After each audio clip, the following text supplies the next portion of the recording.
मीठे बच्चे, देही अभिमानी बनने की प्रैक्टिस करो। इस प्रैक्टिस से ही तुम पुण्य आत्मा बन सकेंगे। प्रश्न है, किस एक नॉलेज के कारण तुम बच्चे सदा हर्षित रहते हो? उत्तर है, तुम्हें नॉलेज मिली है कि यह नाटक बड़ा वंडरफुल बना हुआ है। इसमें हर एक एक्टर का अविनाशी पार्ट मुंडा हुआ है। सब अपना अपना पार्ट बजा रहे हैं, इस कारण तुम सदा हर्षित रहते हो। दूसरा प्रश्न है, कौन सा एक हुनर बाप के पास ही है जो दूसरों के पास नहीं? उत्तर, देही अभिमानी बनाने का हुनर एक बाप के पास है, क्योंकि वह खुद सदा देही है, सुप्रीम है। यह हुनर किसी भी मनुष्य को आ नहीं सकता। ओम शांति। रूहानी बच्चों अर्थात आत्माओं प्रति बाप वेद समझाते हैं, अपने को आत्मा तो समझना है ना। बाप ने बच्चों को समझाया है, पहले पहले यह प्रैक्टिस करो कि हम आत्मा हैं, न कि शरीर। जब अपने को आत्मा समझेंगे तब ही परमपिता को याद करेंगे। अपने को आत्मा नहीं समझेंगे तो फिर जरूर लौकिक संबंधी धंधा आदि ही याद आता रहेगा। इसलिए पहले पहले तो यह प्रैक्टिस होनी चाहिए कि मैं आत्मा हूँ, तो फिर रूहानी बाप की याद ठहरेगी। तो बाबा शुरू से हमें ये ज्ञान दे रहे कि तुम अपने आप को आत्मा समझो। जब हम स्वयं को आत्मा समझेंगे तभी हम बाबा को याद कर सकेंगे। लेकिन जब हम अपने आप को स्वयं को शरीर समझते हैं तब हम अपने लौकिक संबंधियों में रिश्ते नाते धंधे आदि में जब हम आते हैं तो फिर बाबा को भूल जाते हैं। तो जब आत्मा समझते हैं तभी हम बाबा की याद में रह सकते हैं। बाप यह शिक्षा देते हैं कि अपने को देह नहीं समझो। यह ज्ञान बाप एक ही बार सारे कल्प में देते हैं, फिर 5000 वर्ष बाद यह समझाने मिलेगी। तो बाबा कहते हैं अपने को देह नहीं समझो। ये ज्ञान जो बाबा हमें दे रहे हैं, ये ज्ञान सिर्फ इसी कल्प में अभी दे रहे, फिर आने वाले अगले 5000 वर्ष के बाद ये ज्ञान बाबा हमें फिर से देंगे। अपने को आत्मा समझेंगे तो बाप भी याद आएगा। आधा कल्प तुमने अपने को देह समझा है, अब अपने को आत्मा समझना है। जैसे तुम आत्मा हो, मैं भी आत्मा ही हूँ, परंतु सुप्रीम हूँ। जैसे हम आत्मा है वैसे परमात्मा भी आत्मा है, लेकिन वो सुप्रीम है, बड़े से बड़े है, उनसे बड़ा कोई नहीं। मैं हूँ ही आत्मा, तो मेरे को कोई देह याद पड़ती ही नहीं। यह दादा तो शरीरधारी है ना, वह बाप है निराकार।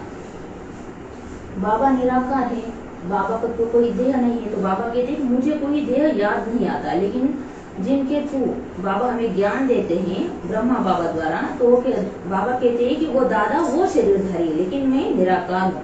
यह प्रजापिता ब्रह्मा तो साकारी हो गया। शिव बाबा का असली नाम है ही शिव। परमात्मा ने स्वयं अपनी पहचान दी। उन्होंने खुद कहा है कि मेरा नाम शिव है, और ब्रह्मा बाबा वो साकारी है, क्योंकि वो जन्म मृत्यु के चक्र में आते हैं। वह है ही आत्मा, सिर्फ वह ऊंच से ऊंच अर्थात सुप्रीम आत्मा है। सिर्फ इसी समय आकर इस शरीर में प्रवेश करता हूँ। वह कभी देह अभिमानी हो न सके। देह अभिमानी साकारी मनुष्य होते हैं, वह तो है ही निराकार। उनको आकर यह प्रैक्टिस करानी है। कहते हैं तुम अपने को आत्मा समझो, मैं आत्मा हूँ, यह पाठ बैठ कर पढ़ो। बाबा निराकार है, लेकिन हमारे लिए बाबा यहाँ आते हैं और हमें समझाने देते हैं कि मैं आत्मा हूँ, ऐसे हमें स्वयं से कहना है। मैं आत्मा शिव बाबा का बच्चा हूँ। हर बात की प्रैक्टिस चाहिए ना। बाप कोई नई बात नहीं समझाते हैं। तुम जब अपने को आत्मा पक्का समझेंगे तब बाप भी पक्का याद रहेगा। तो बाबा हमें कोई नई बात नहीं समझाते। कल पहले भी बाबा ने हमें ये बात समझाई थी कि तुम आत्मा हो और तुम्हारा पिता परमात्मा स्वयं शिव भगवान है। तो हमें बाबा को याद करना है। जब हम स्वयं को ये पक्का कराएंगे कि मैं आत्मा हूँ, तभी हम बाबा को भी अच्छे रीति से याद कर सकेंगे। देह अभिमान होगा तो बाप को याद कर नहीं सकेंगे। आधा पर तुमको देह का अहंकार रहता है। अभी तुमको सिखाता हूँ कि अपने को आत्मा समझो। सतयुग में ऐसे कोई सिखाता नहीं है कि अपने को आत्मा समझो। वहाँ पर तो इस ज्ञान मतलब ज्ञान के आधार से हम वहाँ जा रहे हैं, और हर एक की वहाँ पर आत्मिक स्थिति रहती है। वहाँ पर कोई एक दूसरे को शरीर के रूप में तो कोई देखता नहीं है। तो बाबा कहते हैं ये ज्ञान तुम्हें वहाँ कोई सिखाता नहीं है। शरीर पर नाम तो पड़ता ही है, नहीं तो एक दो को बुलावे कैसे। यहाँ तुमने बाप से जो वर्षा पाया है वही प्रारब्ध बहा पाते हो, बाकी बुलाएंगे तो नाम से ना। बाबा कहते हैं कि शरीर पर तो नाम तो पड़ता ही है, क्योंकि अगर सभी एक दूसरे को आत्मा आत्मा कहेंगे तो कौन सी आत्मा क्या कह रही है पता भी तो नहीं चलेगा। श्री कृष्ण भी शरीर का नाम है ना, नाम बिगड़ तो कारोबार आदि चल न सके। ऐसे नहीं कि वहाँ यह कहेंगे कि अपने को आत्मा समझो, वहाँ तो आत्म अभिमानी रहते ही है। यह प्रैक्टिस तुमको अभी कराई जाती है, क्योंकि पाप बहुत चढ़े हुए हैं। आहिस्ते आहिस्ते थोड़ा थोड़ा पाप चढ़ते चढ़ते अभी फुल पाप आत्मा बन पड़े हो। आधा कल्प के लिए जो कुछ किया है वह खल्लास भी तो होगा ना। तो हमें सतयुग में जाना है, तो सतयुग में हमारी जो स्थिति रहने वाली है तो उस स्थिति को हमें अभी यहाँ तैयार करना है। जब हम अभी यहाँ पर आत्मिक स्थिति को स्ट्रॉन्ग पावरफुल बनाएंगे, एक दूसरे से बातचीत करते हुए भी स्वयं को आत्मा और सामने वालों को भी आत्मा समझेंगे, तो सतयुग में तो हमें कुछ करने की जरूरत नहीं। इसके आधार पर ही हम सतयुग में जाते हैं। आहिस्ते आहिस्ते कम होता जाता है। सतयुग में तुम सतो प्रधान हो, त्रेता में सतो बन जाते हो, वर्षा अभी मिलता है। सतयुग में हम सबकी अवस्था प्रधान अवस्था में रहते हैं, हमारे सभी गुण। उसके बाद त्रेता में हम सतो बन जाते हैं। अपने आत्मा समझ बाप को याद करने से ही वर्षा मिलता है। यह देही अभिमानी बनने की शिक्षा बाप अभी देते हैं। सतयुग में यह शिक्षा नहीं मिलती। आज बाबा बार बार इनमें कह रहे कि तुम्हें स्वयं को आत्मा समझना है, क्योंकि जब तक हम स्वयं को आत्मा नहीं समझेंगे, बाबा को अच्छी रीति से याद नहीं करेंगे, और अगर याद नहीं करेंगे तो अपने वर्षे को भी हम जितना हमें पाना चाहिए उज्ज्वल वो भी नहीं पा सकेंगे। तो अपने अपने नाम पर ही चलते हैं। यहाँ तुम हर एक को याद के बल से पाप आत्मा से पुण्य आत्मा बनना है। तो हमें अपने अपने पुरुषार्थ से जितना हम बाबा को याद करेंगे, अपने उस याद के बल से हम पाप आत्मा से पुण्य आत्मा बनेंगे। सतयुग में इस शिक्षा की दरकार ही नहीं। न तुम यह शिक्षा वहाँ ले जाते हो, वहाँ न यह ज्ञान न योग ले जाते हो। तुमको पतित से पावन अभी ही बनना है। फिर आहिस्ते आहिस्ते कला कम होती है, जैसे चंद्रमा की कला कम होते होते लीक जाकर रहती है। तो इसमें मूंझो नहीं, कुछ भी न समझो तो पूछो। बाबा कहते हैं कि पतित से पावन अभी हमें यहाँ पर ही बनना है। फिर उसके बाद हम सतयुग में जाएंगे तो वहाँ पर हमारी धीरे धीरे कला कम होती जाएगी। तो बाबा उदाहरण दे रहे, जैसे चंद्रमा की कला कम होते होते बिल्कुल समाप्त हो जाती है, वैसे ही उसी करार पर अभी हम आ चुके हैं। तो अगर हमें इस ज्ञान में कुछ भी समझ में नहीं आता है तो हमें पूछना चाहिए कि हमें ये समझ में नहीं आ रहा है, लेकिन उसमें मूडना है कि मुझे नहीं आता है, तो ऐसा कुछ भी नहीं। पहले तो यह पक्का निश्चय करो कि हम आत्मा है। तुम्हारी आत्मा ही अभी तमो प्रधान बनी है। पहले सतो प्रधान थी, फिर दिन प्रतिदिन कला कम होती जाती है। तो पहले तो हमें निश्चय करना है कि मैं आत्मा हूँ। अगर हम आत्मा है तो शुरू में सतयुग में हमारी अवस्था सतो प्रधान अवस्था में हम थे, लेकिन उसके बाद जैसे हम जन्म पुनर्जन्म के चक्र में आते गए तो हमारी कला भी कम होती गई और अभी हम तमो प्रधान बन चुके हैं। तो फिर उसी तमो प्रधानता को मिटाकर सतो प्रधान बनाने के लिए बाबा हमें ज्ञान देते हैं। तभी तो बाबा कह रहे हैं कि मैं आत्मा हूँ, मतलब स्वयं को आत्मा समझकर तुम तुम्हारा आत्मा का पाठ पक्का करो। मैं आत्मा हूँ, यह पक्का न होने से ही तुम बाप को भूलते हो। पहले मूल बात ही यह है। आत्म अभिमानी बनने से ही बाप याद आएगा तो वर्षा भी याद आएगा, वर्षा याद आएगा तो पवित्र भी रहेंगे, दैवी गुण भी रहेंगे। एक तो सामने है ना, यह है गॉडली यूनिवर्सिटी। तो अगर हम आत्मा अभिमानी बनते हैं, तो जब हम आत्मा अभिमानी बनते हैं, स्वयं को आत्मा समझते हैं, तो बाबा को याद करते हैं। बाबा को याद करते हैं तो वर्षा अपने आप हमें याद आएगा। अगर वर्षा याद आएगा तो हम पवित्र भी यहाँ पर रहेंगे, और उसके साथ साथ दैवी गुण भी हमारे अंदर स्वतः धारण होते जाएंगे। एम ऑब्जेक्ट लक्ष्मी नारायण, तो हम वो जो है वो लक्ष्य हमारे सामने ही है। भगवान पढ़ाते हैं, देही अभिमानी भी वही बना सकते हैं, और कोई भी यह हुनर जानता ही नहीं है, एक बाप ही सिखाते हैं। तो हमें स्वयं भगवान पढ़ाते हैं, देही अभिमानी भी हमें वही बना सकते हैं। इस दुनिया में ऐसे कोई भी नहीं है जो हमें ये कह सकता है कि तुम स्वयं एक आत्मा हो और एक निराकार को याद करो। लेकिन परमात्मा ही एक ऐसे है जो यहाँ आकर हमें ये ज्ञान देते हैं कि बच्चे तुम एक आत्मा हो और आत्मा समझकर तुम्हें मुझे याद करना है। ये कला सिर्फ हमें परमपिता परमात्मा ही सिखा सकते हैं, उनके अलावा कोई नहीं। यह दादा भी पुरुषार्थ करते हैं, बाप तो कभी देह लेते ही नहीं, जो उनको देही अभिमानी बनने का पुरुषार्थ करना पड़े।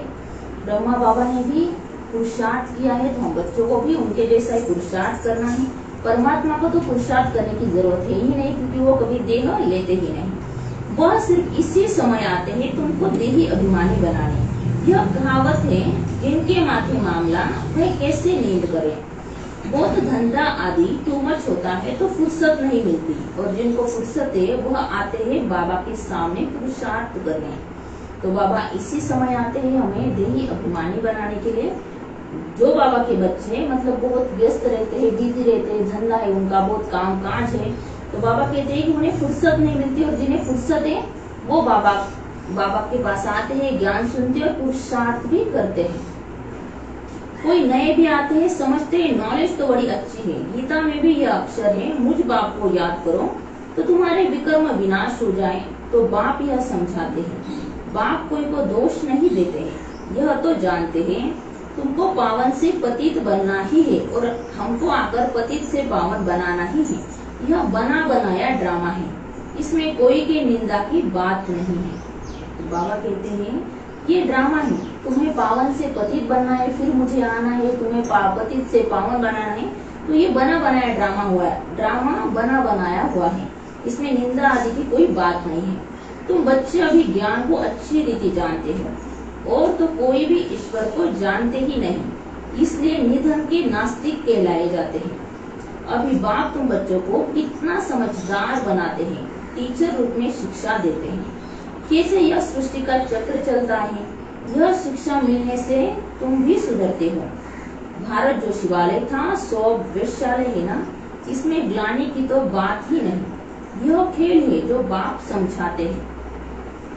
तो बाबा ने हमें नॉलेज दिया है, ज्ञान दिया है, सृष्टि चक्र का भी बाबा ने हमें नॉलेज दिया है। तो आत्मा का पूरा प्रवास तो हमें बहुत अच्छी रीति से पता चल चुका है, और बाबा के ज्ञान से हमारी बुद्धि भी अच्छी बन चुकी है, हम अच्छे से अच्छे निर्णय भी ले सकते हैं और समझदार भी बन चुके हैं।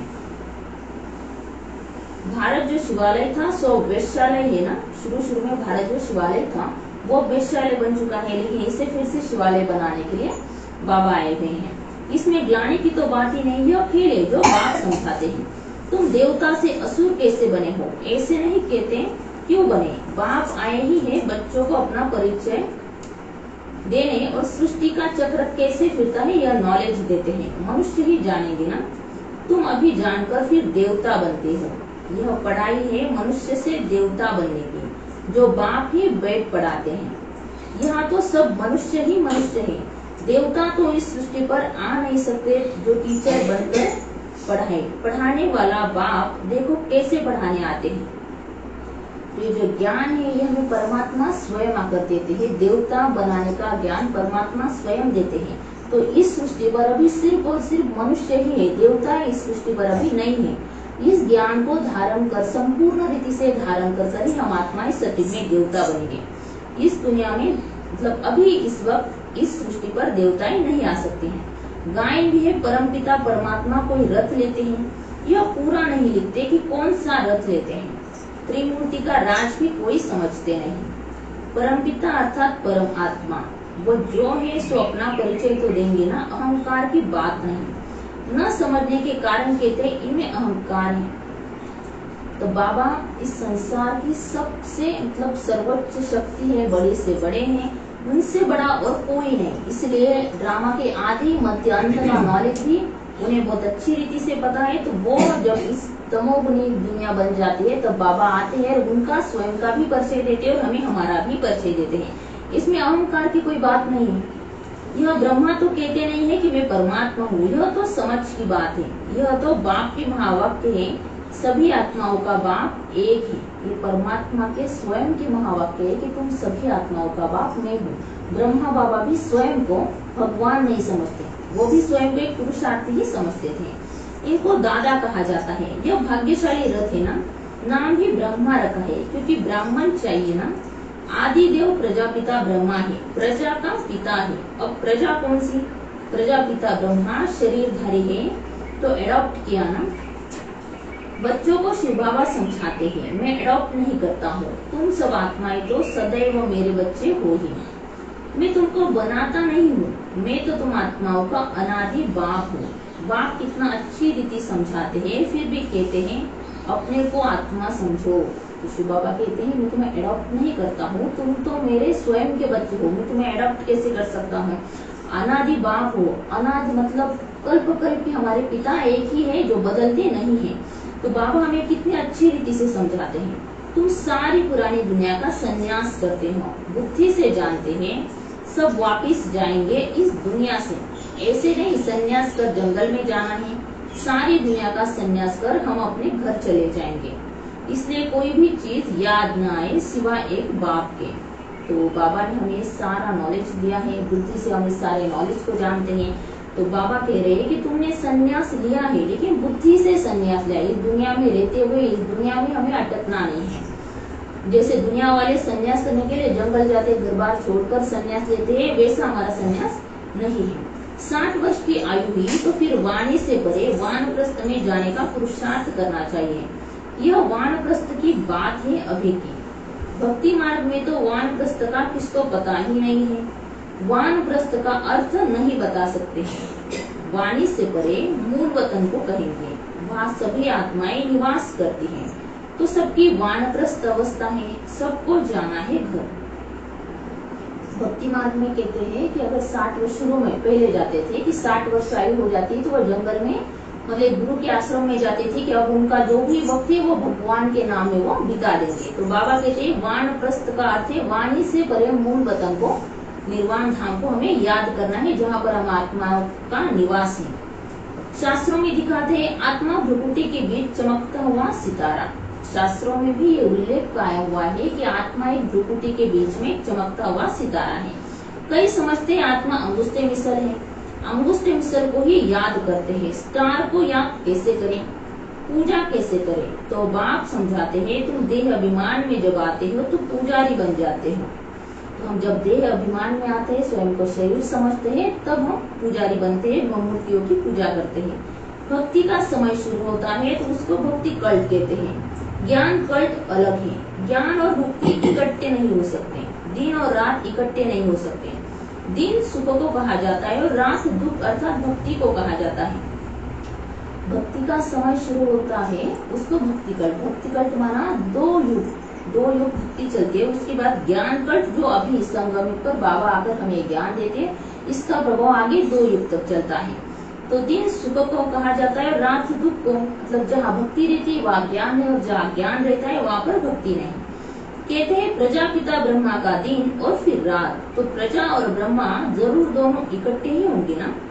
तुम समझते हो हम ब्राह्मणी आधा कर्क सुख भोगते हैं फिर आधा कर्क दुख, यह बुद्धि से समझने की बात है। यह भी जानते हो सब बाप को याद नहीं कर सकते, फिर भी बाप खुद समझाते रहते हैं अपने को आत्मा समझो और मुझे याद करो तो तुम पावन बन जाएंगे। हम ब्राह्मण बच्चे ही जानते हैं कि ब्राह्मण ही आधा कल्प सुख भोगते हैं, उसके बाद आधा कल्प दुख भोगते हैं। ये बुद्धि से समझने की बात है, इस ज्ञान से हम इस बात को अच्छी रीति से समझते हैं। फिर बाबा कहते हैं कि तुम अगर मुझे याद करोगे आत्मा समझकर तो हमारी आत्मा भी पावन बन जाएंगे और हम स्वयं भी पावन बन जाएंगे। यह पैगाम सबको पहुंचाना है, सर्विस करनी है। जो सर्विस ही नहीं करते हैं वह फूल नहीं ठहरे। बागवान बगीचे में आएंगे तो उनको फूल ही सामने चाहिए। जो सर्विसेबल है बहुतों का कल्याण करते हैं, जिनको देह अभिमान है वह खुद भी समझेंगे हम फूल तो है नहीं। बाबा के सामने तो अच्छे अच्छे फूल बैठे हैं, तो बाप की उन पर नजर जाएगी। तो जिस ज्ञान को हम धारण करते हैं, जिस ज्ञान से हमारे जीवन में परिवर्तन हुआ है, वो ज्ञान हमें बाकियों को भी सुनाना है। ऐसे बच्चे पर बाबा की ज्यादा नजर रहती है और वो सर्विसेबल फूल है, लोगों की शुभ भावनाएं दुआएं भी उन्हें मिलती है, तो फिर अच्छे से अच्छा पुरुषार्थ भी करते हैं। डांस भी अच्छा चलेगा, डांसिंग गर्ल का मिसाल। स्कूल में भी टीचर तो जानते हैं ना कौन नंबर 1 कौन नंबर 2 3 में है। बाप का भी अटेंशन सर्विस करने वालों तरफ ही जाएगा, दिल पर भी वह चढ़ते हैं। इस सर्विस करने वाले थोड़े ही दिल पर चढ़ते हैं। बाप पहली मुख्य बात समझाते हैं अपने को आत्मा निश्चय करो, तब बाप की याद ठहरेगी। आज बाबा बार बार अटेंशन दिला रहे हैं कि तुम स्वयं को आत्मा समझो, तभी तुम्हारी बुद्धि में मेरी याद ठहरेगी। यदि अभिमान होगा तो बाप की याद ठहरेगी नहीं। लौकिक संबंधियों तरफ, धंधा दूरी तरफ बुद्धि चली जाएगी। यही अभिमानी होने से पारलौकिक बाप ही याद आएगा। बाप को तो बहुत प्यार से याद करना चाहिए। अपने को आत्मा समझना इसमें मेहनत है। बस अपने को आत्मा समझना इसमें मेहनत है। अगर हम स्वयं को आत्मा समझते हैं तो बहुत अच्छी रीति से हम बाबा को भी याद कर सकते हैं। एकांत चाहिए। 7 रोज की भट्टी का कोर्स बहुत कड़ा है, कोई भी याद न आए इसको पत्र भी नहीं लिख सकते। यह भट्टी तुम्हारी शुरू की थी, यहाँ तो सबको रख नहीं सकते, इसलिए कहा जाता है घर में रहकर प्रैक्टिस करो। तो शुरू में जब भट्टी होती थी 7 रोज की भट्टी, तो वो बहुत कड़ी थी, उसके नियम भी बहुत अलग थे अभी के मायने में। मतलब उस वक्त जब हम 7 दिन का कोर्स करते थे तो उसको हम पत्र भी नहीं लिख सकते थे, और स्वयं पर अटेंशन बहुत ज्यादा रहता था कि हम स्वयं आत्मा है। ज्ञान पर भी हम बहुत ज्यादा ध्यान देते थे, और जितना आकर्षण अभी है उतना उस वक्त नहीं था। तो सबको तो बाबा मधुबन या फिर सेंटर पर नहीं रख सकते, इसलिए बाबा कहते हैं कि तुम घर में ही रहकर प्रैक्टिस करो स्वयं को आत्मा समझकर मुझे याद करने की। भक्त लोग भी भक्ति के लिए अलग कोठी बना देते हैं, अंदर कोठरी में बैठ माला सिमरते हैं। तो इस याद की यात्रा में भी एकांत चाहिए। बाबा उदाहरण देते हैं कि भक्त लोग भी उनकी एक अलग कोठी होती है, जहाँ पर भगवान जी का मंदिर होता है, तो वहाँ पर वो बैठकर माला सिमरते हैं। तो वो भी एकांत में बैठकर माला सिमरते हैं। तो हमें भी एकांत में बाबा को याद करना है, अंतर्मुक्त वाली स्थिति में बाबा को याद करना है, बाबा की महिमा को याद करना है, या फिर स्वयं के आत्मिक गुणों को याद करना है। एक बात को ही याद करना है, इसमें कुछ जबान चलाने की भी बात नहीं है। इस याद के अभ्यास में फुर्सत चाहिए। बाबा कहते हैं कि मुझे जप माला जो फिरते हैं वो अपने मुख से जप लेते हैं, मुख से बोलते हैं, लेकिन हमें मुख से बोलने की जरूरत ही नहीं है। तुम जानते हो लौकिक बाप है हद का क्रिएटर, यह है बेहद का। प्रजापिता ब्रह्मा तो बेहद का ठहराना, बच्चों को एडॉप्ट करते हैं, शिव बाबा एडॉप्ट नहीं करते हैं, उनके तो बच्चे सदैव है ही। तुम कहेंगे शिव बाबा की हम बच्चे आत्माएं अनादि है ही। ब्रह्मा ने तुमको एडॉप्ट किया है। हर एक बात अच्छी रीति समझने की है। बाप रोज रोज बच्चों को समझाते हैं, कहते हैं बाबा याद नहीं रहते। बाप कहते हैं इसमें थोड़ा समय निकलना चाहिए। कोई ऐसे होते हैं जो बिल्कुल समय दे नहीं सकते, बुद्धि में काम बहुत रहता है, फिर याद की यात्रा कैसे हो। बाप समझाते हैं मूल बात ही यह है, अपने को आत्मा समझ, मूल बाप को याद करो तो तुम पावन बन जाएंगे। मैं आत्मा हूँ, शिव बाबा का बच्चा हूँ, यह मन मनाभव हुआ ना। इसमें मेहनत चाहिए, आशीर्वाद की बात नहीं। तो बच्चे बाबा को कहते हैं बाबा हम आपको भूल जाते हैं, आपकी याद रहती नहीं। तो बाबा कहते हैं कि जब तक तुम मुझे याद नहीं करोगे तो पावन भी नहीं बन सकेंगे। तो मैं आत्मा और शिव बाबा का बच्चा हूँ।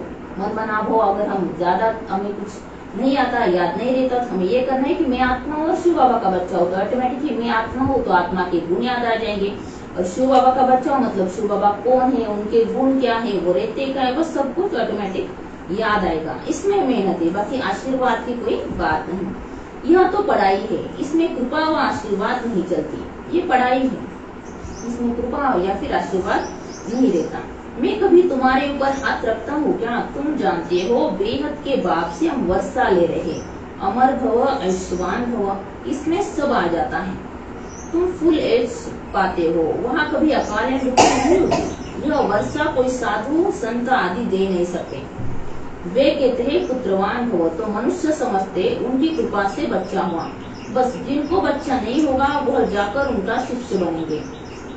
तो बाबा कहते हैं कि मैं कभी तुम्हारे ऊपर हाथ रखता हूँ क्या आयुष्मान भव या फिर अमर भव, वो तो हम जस्ट रियलाइजेशन इमेजिनेशन हम करते हैं कि परमात्मा हमें वरदान दे रहे हैं। तो उसके जब हम ऐसे करते हैं योग में, तो हमारे अंदर एक ताकत बनी रहती है, परमात्मा हमारे साथ एक स्ट्रॉन्ग फीलिंग हमें रहती है। लेकिन यहाँ पर जो साधु संत आदि जो होते हैं वो कहते हैं कि पुत्रवान हो, और अगर बाय चांस अगर कभी किसी को बच्चा नहीं होता, उसके कहने से अगर वहां जाकर अगर उसे हो जाता है, तो फिर जिन सभी को भी बच्चे नहीं होते तो वो भी उनके पास जाकर रहते और उनके शिष्य बनते हैं। ज्ञान तो एक ही बार मिलता है, यह है अव्यभिचारी ज्ञान जिसकी आधा कल्प प्रारब्ध चलती है। तो ज्ञान हमें सिर्फ एक ही बार मिलता है, संपूर्ण कल्पों में 5000 साल में ज्ञान हमें एक ही बार मिलता है, जो कि अब हमें मिल रहा है। भगवान अभी आए हुए हैं। यह है अव्यभिचारी ज्ञान जिसकी आधा कल्प प्रारब्ध चलती है। बाबा जो हमें ज्ञान दे रहे हैं पवित्र शुद्ध पवित्र ज्ञान है, जिसके वजह से हमारी आत्मा पर जो मैल चढ़ी हुई है वो मैल उतर रही है, और उसके आधा कल्प हम प्रारब्ध स्वरूप में हम सत्युग में रहेंगे। फिर अज्ञान भक्ति को अज्ञान कहा जाता है। हर एक बात कितनी अच्छी रीति समझाई है। और फिर आधा कल्प अज्ञान मतलब भक्ति चलती है। तो बाबा ने हर एक बात को कितनी अच्छी रीति से हमें समझाया है। अच्छा, मीठे मीठे से लधे बच्चों प्रति माता पिता बाप दादा का याद प्यार और गुजारी। रूहानी बाप की रूहानी बच्चों को नमस्ते। रूहानी बच्चों की रूहानी बाप दादा को याद प्यार गुड मॉर्निंग नमस्ते। वाह बाबा वाह, शुक्रिया बाबा शुक्रिया। धारणा के लिए मुख्य सार है, अभी वानप्रस्थ अवस्था है, इसलिए बुद्धि से सब कुछ संन्यास कर एक बाप की याद में रहना है। एकांत में बैठ अभ्यास करना है। हम आत्मा है, हम आत्मा है।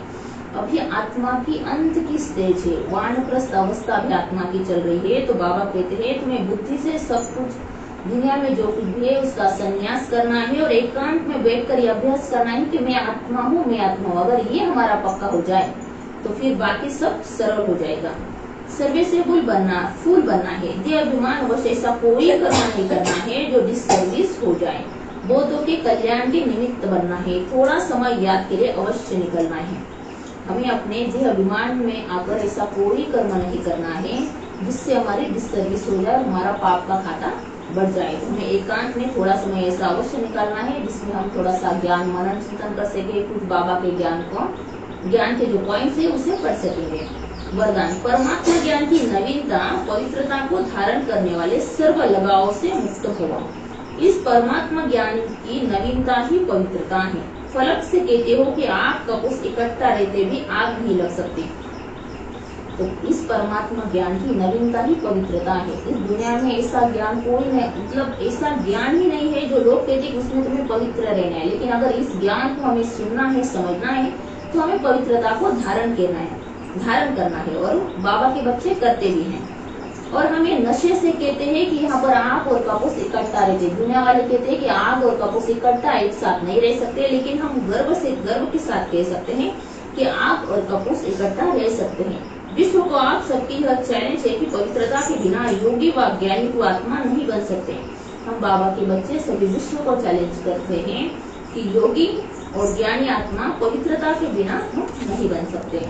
तो पवित्र अर्थात संपूर्ण लगाव मुक्त, किसी भी व्यक्ति व साधनों से भी लगाव न हो।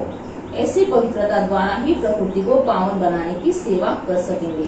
तो हमें पवित्रता अर्थात संपूर्ण लगाव मुक्त, ना ही किसी साधनों से हमारा लगाव होना चाहिए, ना ही व्यक्ति ना ही संबंधों से हमारा लगाव होना चाहिए। तो जब हम ऐसी पवित्रता को धारण करेंगे तो फिर प्रकृति को पावन बनाने की भी हम सेवा अच्छी रीति से कर सकेंगे। स्लोगन है, पवित्रता आपके जीवन का मुख्य फाउंडेशन है, धरत पर ये धर्म न छोड़िए। इस ब्राह्मण जीवन का मूलाधार पवित्रता है, तो हमें इस पवित्रता को छोड़ना नहीं है। इस पवित्रता के पथ पर चलते हुए हमें अब धर्म नहीं होना है। अच्छा।